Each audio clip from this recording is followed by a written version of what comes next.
Potato houses సొసైటీకి elected డైరెక్టర్గా కావడం అతి కొద్ది నెలల్లోనే మన అందరినీ వదిలి వెళ్ళిపోవడం అనేది చాలా బాధాకరం.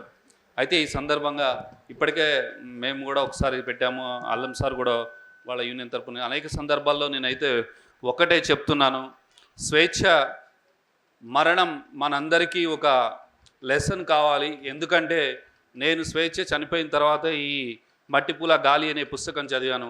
ఈ పుస్తకం చదివిన తర్వాత నాకు అనిపించింది, ఆమె రాసినటువంటి కవితలు చాలా ఘర్షణతో, సంఘర్షణతో, అదేవిధంగా తాను పడ్డటువంటి బాధను, ఆ బాధ నుంచి ఎలా రిలీఫ్ అవ్వాలనేటువంటి విషయాలను క్రోడీకరిస్తూ రాసినటువంటి, ఇందులో జ్ఞాపకాలు అని ఒకటి ఉంటుంది, పునర్జన్మ అనేటువంటి ఒక కవిత ఉంటుంది.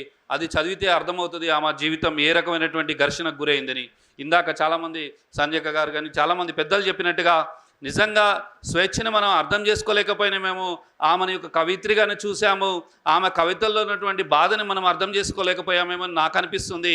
ఆమె బాధని పంచుకునేటువంటి స్నేహితులు దూరంగా వెళ్ళిపోయారేమో అనిపిస్తుంది. ఆమె పడ్డటువంటి ఘర్షణ, ఆమె పడుతున్న ఆవేదనని మనం అర్థం చేసుకోవడంలో విఫలం చెందాము. ఇందాక పెద్దలు అన్నట్టుగా నిజంగా మనం దర్వాజాలు తెరిచుంచుదాం, గోడలు తెరిచుంచుదాం, తలుపులు తెరిచుందాం, ఇలాంటి వాళ్ళ బాధలను మనం అర్థం చేసుకుందాం, వాళ్ళని హక్కును చేర్చుకుందాం. వాళ్ళ అంతర్లీనంగా కవిత బాగుంది, ఆమె రాసినటువంటి కవితలు కానీ ఆమె రాసినటువంటి ఆర్టికల్స్ అవన్నీ బాగున్నాయని కాదు, ఆ ఆర్టికల్స్ ఏ సందర్భంలో, ఆ కవితలు ఏ సందర్భంలో రాసింది, ఎంత బాధతో రాసింది అని చూద్దాం.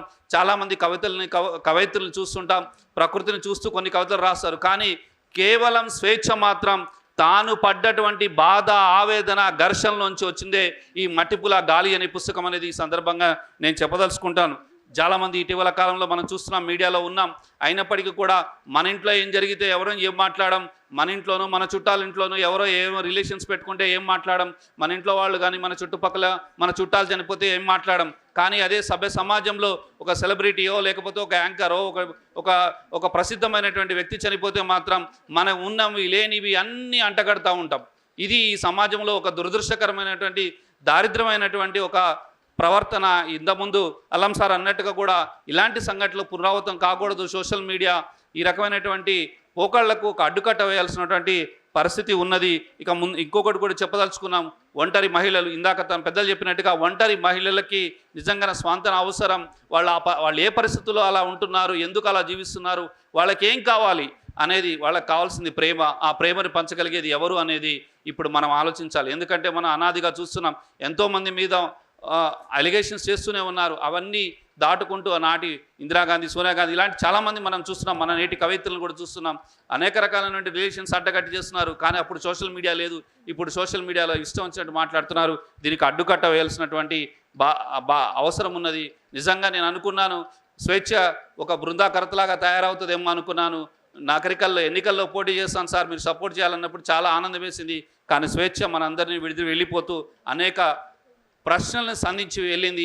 ఆ ప్రశ్నలకి మనందరం కూడా సమాధానాలు చెప్పాల్సిన బాధ్యత, అవసరం ఈ చుట్టూలో, ఈ సమాజంలో బతుకుతున్న మనందరిపైన ఉంది. మనందరం కూడా మరొక స్వేచ్ఛ బలవకుండా చూడాల్సిన బాధ్యత మనందరిపైన ఉందని ఈ అవకాశం ఇచ్చిన మీ అందరికీ కూడా ధన్యవాదాలు. థ్యాంక్ యూ, నమస్తే.